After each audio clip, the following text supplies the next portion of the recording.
তো আজকে এই ভিডিওতে আমি আপনাদেরকে যে কতগুলো এক্সারসাইজ দেখাচ্ছি, আপনারা ঘুম থেকে উঠেই সকালে একটা চেয়ারের উপরে বসে কিন্তু এই কটা এক্সারসাইজ আপনারা কিন্তু করে ফেলতে পারেন, বিশেষ করে এই শীতকালে। তাহলে দেখবেন যে আপনাদের যে এই যে হাঁটুর ব্যথা বেড়ে যাওয়ার যে সমস্যা, এটা কিন্তু অনেকটাই রিডিউস হয়ে থাকবে। প্রথম যে এক্সারসাইজটা আপনারা করবেন, জাস্ট হাত দুটোকে এইভাবে মুভ করবেন এবং দুটো এই যে মুভ করা হাত একটার সঙ্গে আরেকটা এইভাবে স্পর্শ করিয়ে জাস্ট হাঁটুর মাঝখানে ঠিক এইভাবে দিয়ে দেবেন।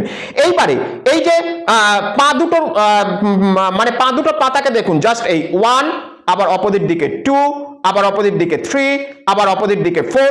এই কাজটা করতে করতে কিন্তু আপনাদের এই যে দুটো হাঁটু দিয়ে কিন্তু আপনাদের এই যে মুঠোর উপরে এইভাবে চাপ দিয়ে কিন্তু ধরে রাখতে হবে। 5, 6, 7, ঠিক এইভাবে আপনারা কন্টিনিউ করবেন বেশ কিছুক্ষণ। এবার দ্বিতীয় এক্সারসাইজ, এই এক্সারসাইজের ক্ষেত্রে আপনারা চেয়ারের উপরে এইভাবে বসবেন এবং পাটাকে একদম স্ট্রেট করে দেবেন। একবার পায়ের পাতা নিজের দিকে টানবেন, আর একবার অপোজিট দিকে, একবার নিজের দিকে আর একবার অপোজিট দিকে, ঠিক এইভাবে আপনারা কিন্তু কন্টিনিউ করবেন। ওকে, এবার 3 নাম্বার এক্সারসাইজ। এক্ষেত্রে আপনারা চেয়ারটাকে ঠিক এইভাবে ধরবেন এবং আপনাদের পায়ের আঙ্গুলের উপরে ঠিক এইভাবে ভর আপনারা দেবেন।